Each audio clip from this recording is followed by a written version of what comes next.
David Vs here, and you guys are watching PowerTec 10. Now, if I look a bit stressed out here, and you can hear some background noise, we're in the tail end of Hurricane Debbie here. I've just spent the better part of a couple of hours cleaning out the flooding here. But it's not going to stop me getting on with what I need to do here, which is a continuation of the LS AFR Enforcer saga. Now it's going to be something a bit different here. Yeah, sure, we will be using our IOP program, as I'm indicating over here, induction optimization program, and the trusty old flow bench, but all that work's been done.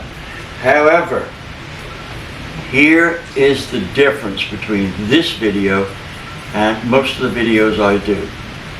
Most of the work has been done for this by none other than Eric Weingartner.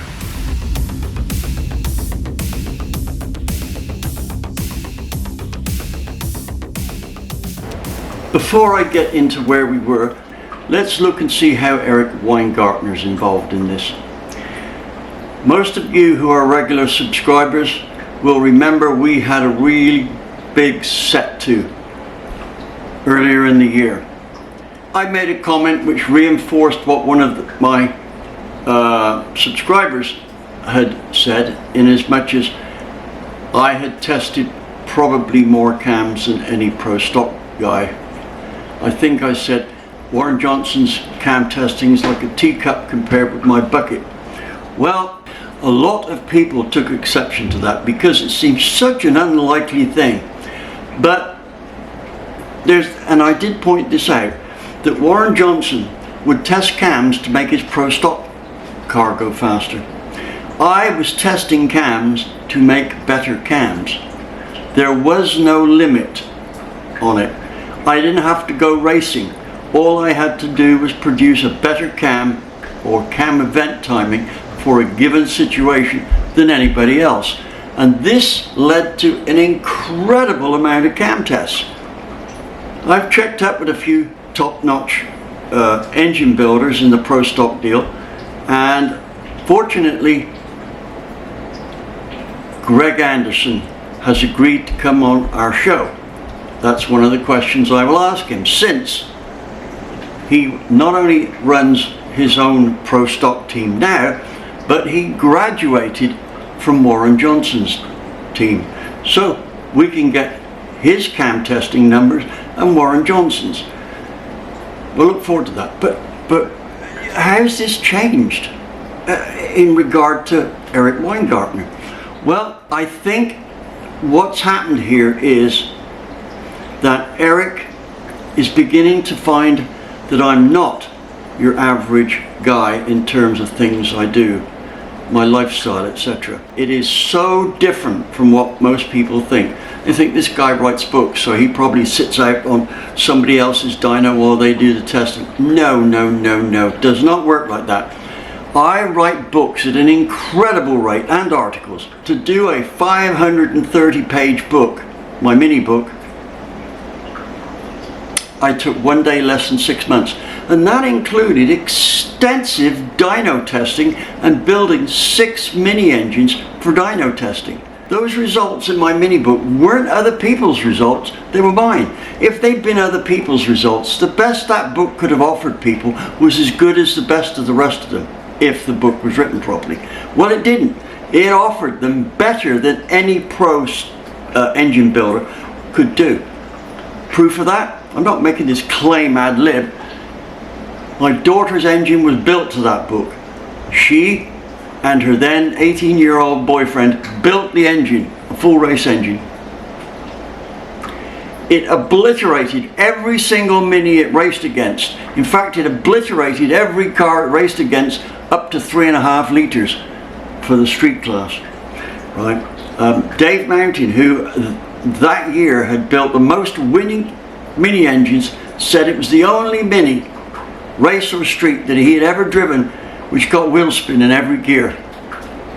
It was a rocket ship. that wasn't built using somebody else's tech. That was built using mostly my tech you could not get from any other engine builder, with intakes that I designed, cylinder heads I designed, and camshafts I designed.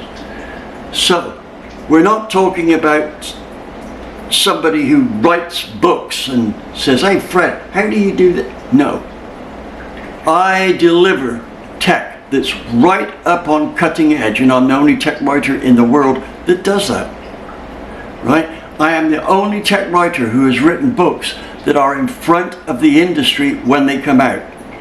In fact, the 2 books concerned are were so advanced at the time that people 20 years more later are only just getting to that stage, right? That's my 2-liter Pinto book and my mini book.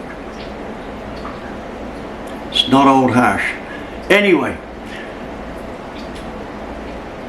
I cannot blame, and I'm certainly not doing so, Eric for assuming what I do for a living and how I earn my living, because so many people don't get it right. Now here's the problem I had. I knew that Eric was, in terms of producing work and product, was one of the good guys, and therefore it is our duty at PowerTec 10 to promote it. On the other hand, he was basically saying, David, this is not true. You're exaggerating. You're off in left field, which was untrue. Everything I said was as I said, just like my tech. It works just as I tell you. I don't need to exaggerate because I'm a step ahead of most everybody as it is. That's why I've got my tech in 2 instances on Formula 1 cars, or had them on. That's my polyquad head, and I believe I was the one that invented the electronic turbo lag elimination system that before anybody else did, and that was used on Formula 1 cars. So you don't get old rehashed tech from me. You get something that works, that I've spent hours dyno testing. Does it look like I know everything? Hell no, of course I don't. That's why I do so much dyno testing, to find out.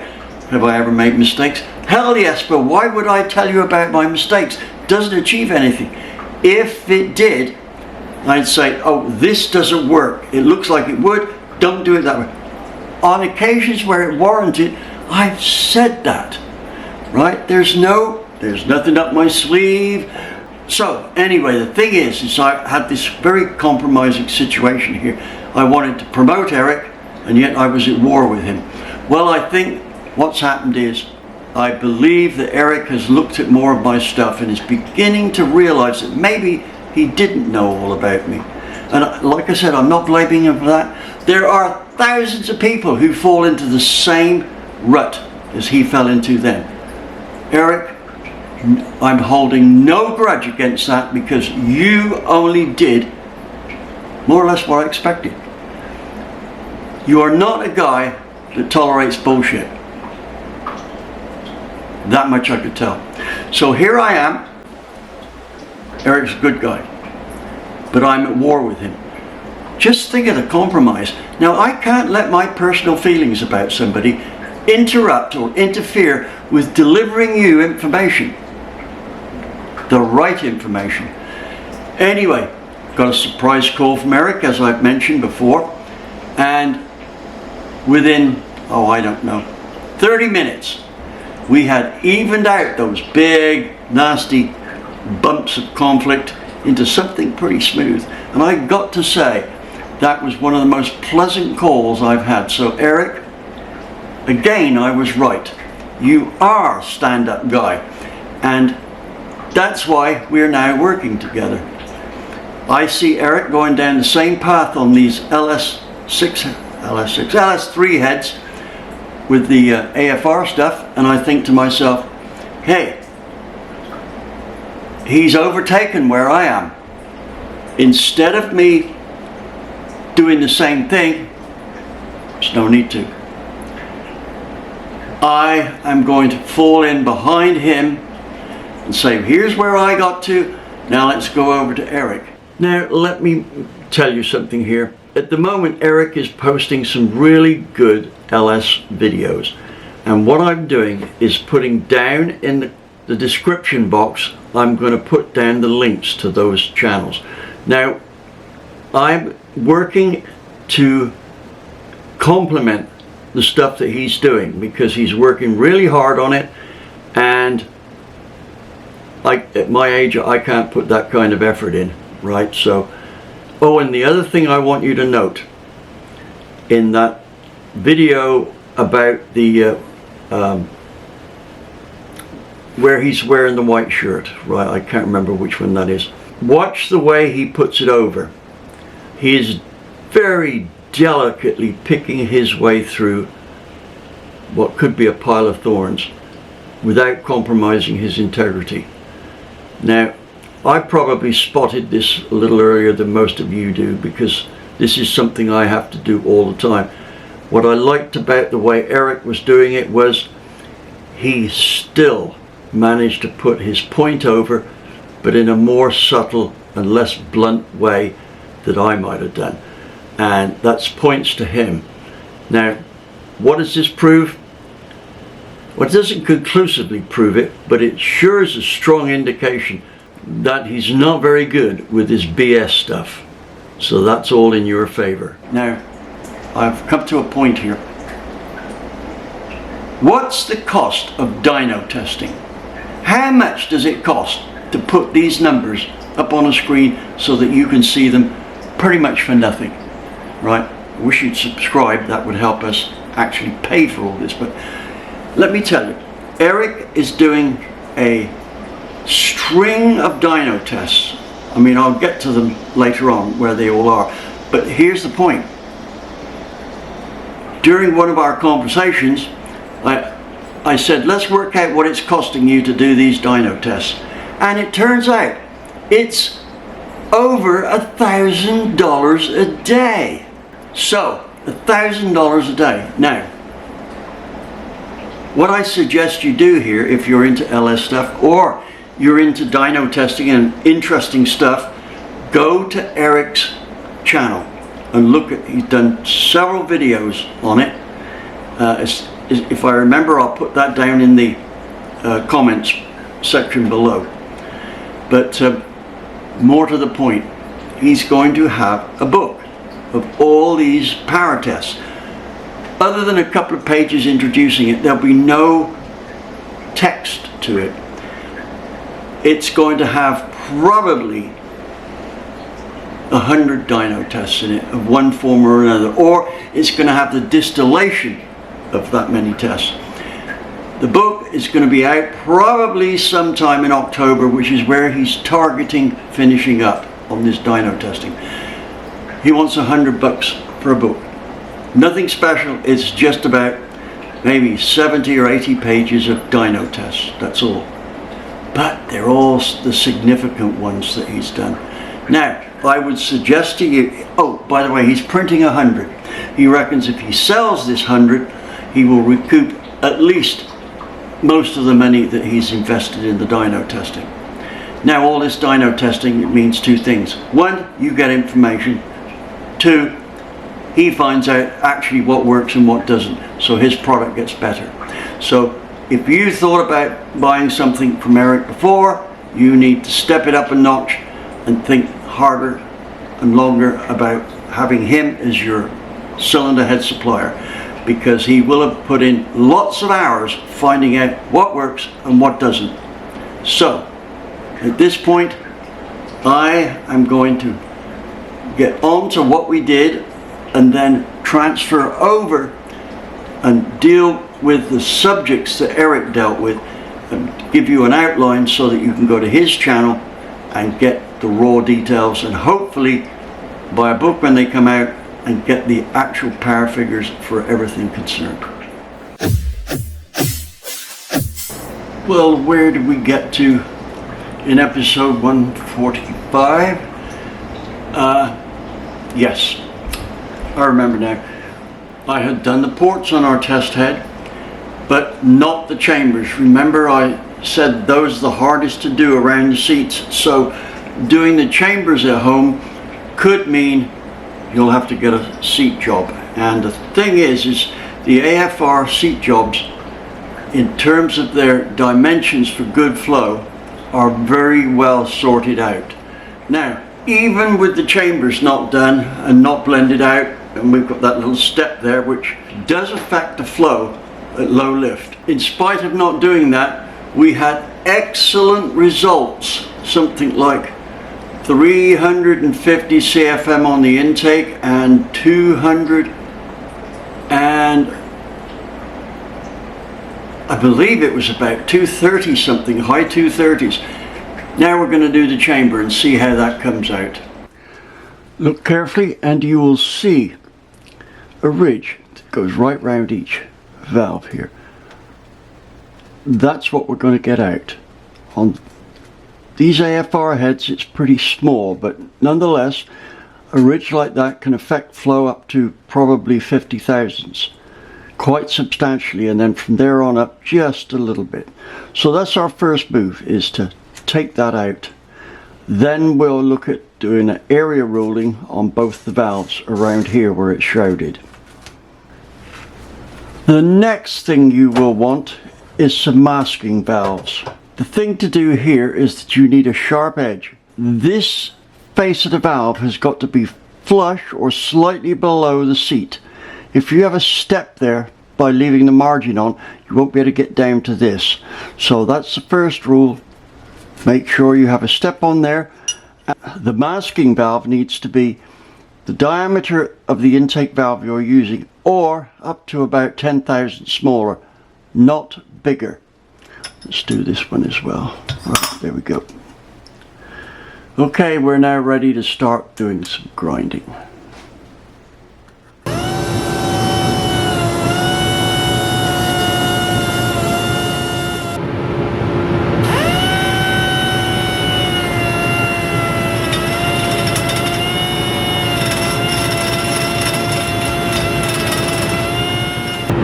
Here's the best tool to use for cleaning up after cleaning up the chamber after we've cuttered it.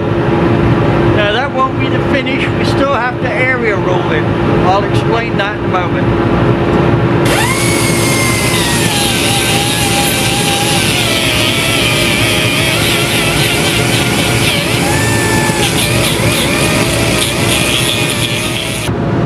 When you've got to this stage, time to go over it with an emery roll, like so. Now to finish off the chamber, back to this tool with a 150 grit deal here.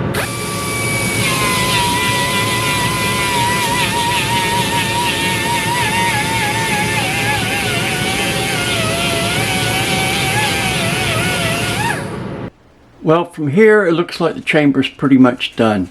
We blended all this in here, there's no ridge on the seat, and same around here.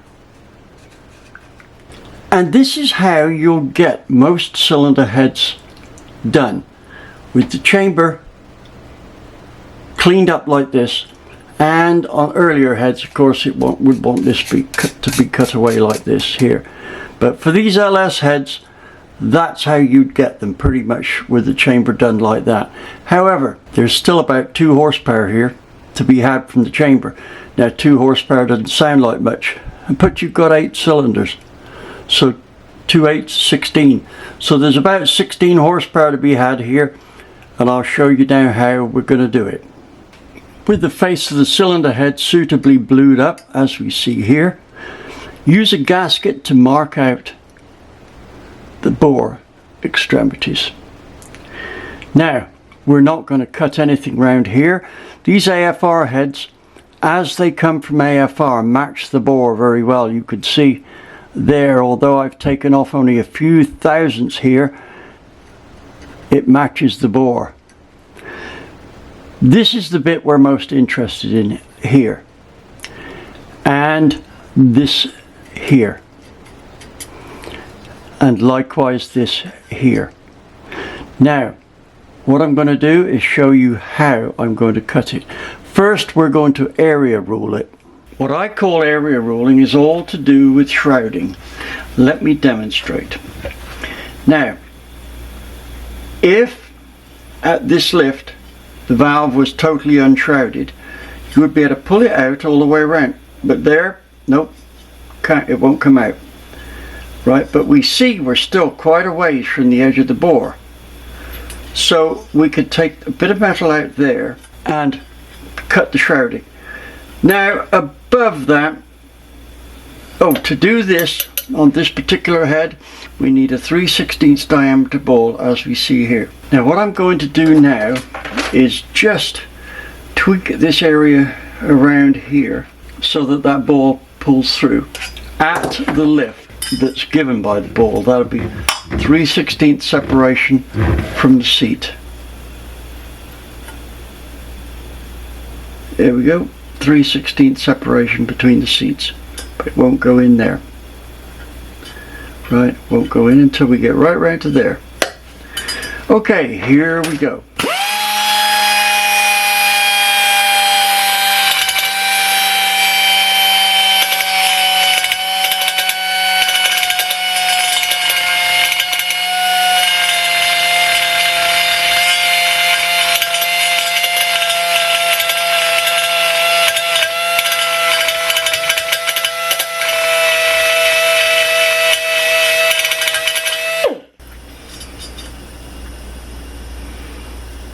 Not quite there.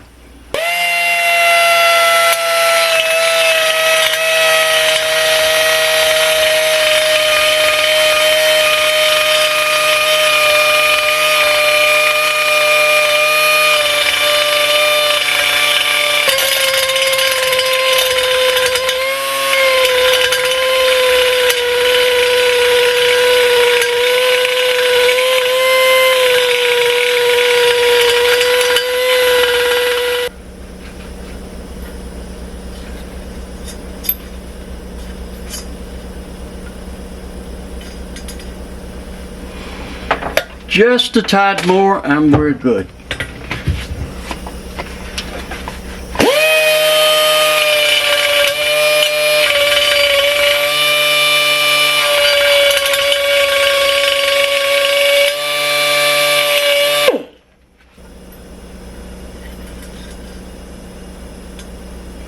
We're there. Now let's check it on this side here, because it looks a bit steep coming off the seat.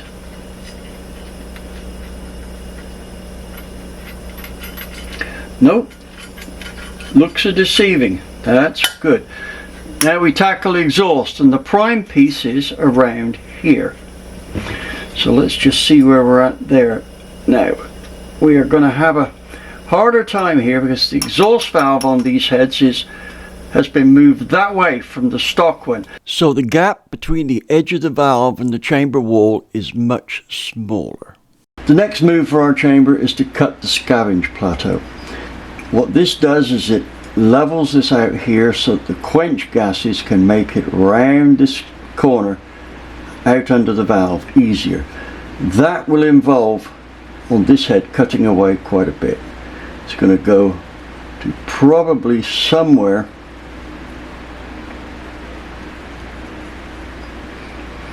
about there, maybe a little bit more, but you'll see it's quite a bit, and the idea is to cut it so that it's flat to the chamber just here, so that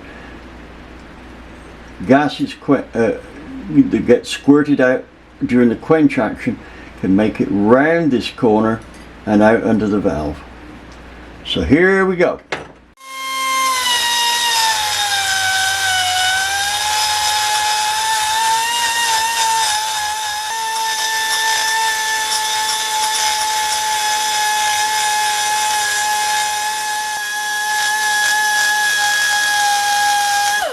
Okay, that's it cuttered in. Now it's time to give it a quick polish and blend out into the seat.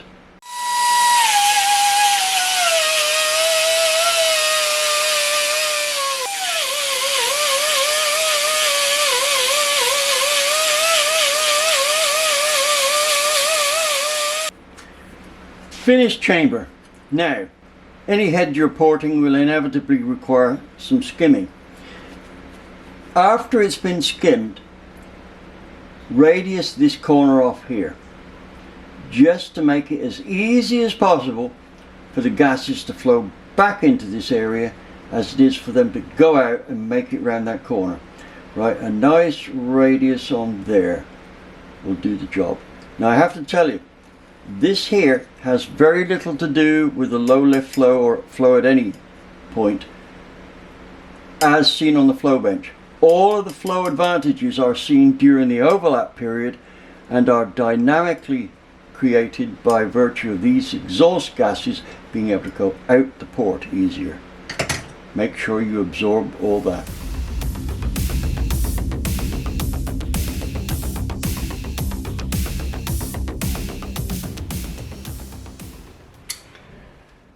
When I tested the flow bench, it had a 4 CFM leak, which means that the previous flow tests I did could be 4 CFM out.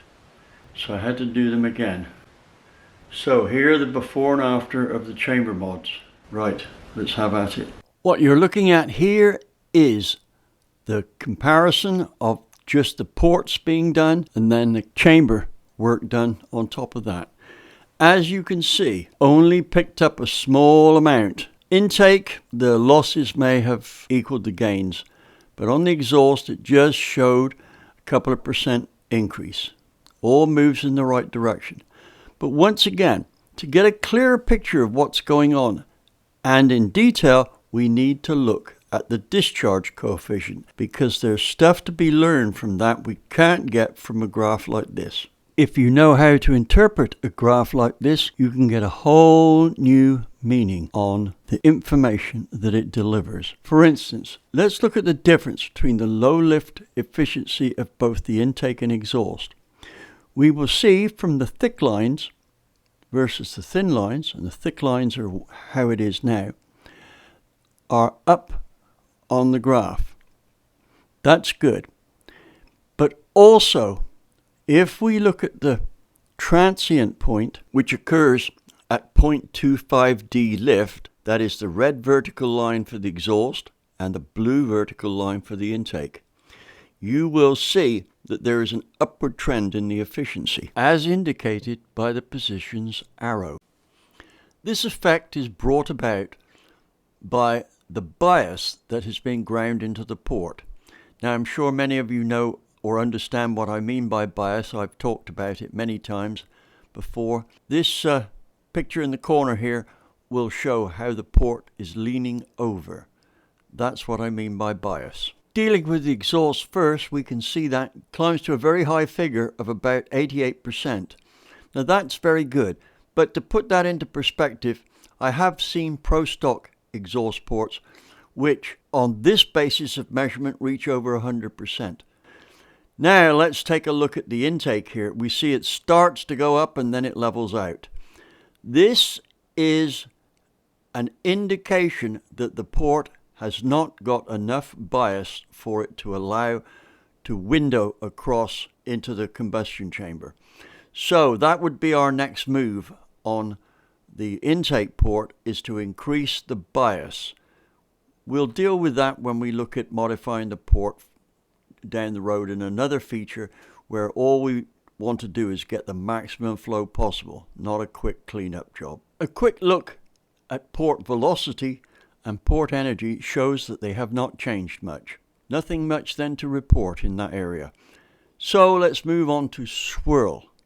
And I have to admit, this was a little disappointing. I had expected at least a small gain in swirl, but instead, as you can see from this graph, it achieved less than a positive result.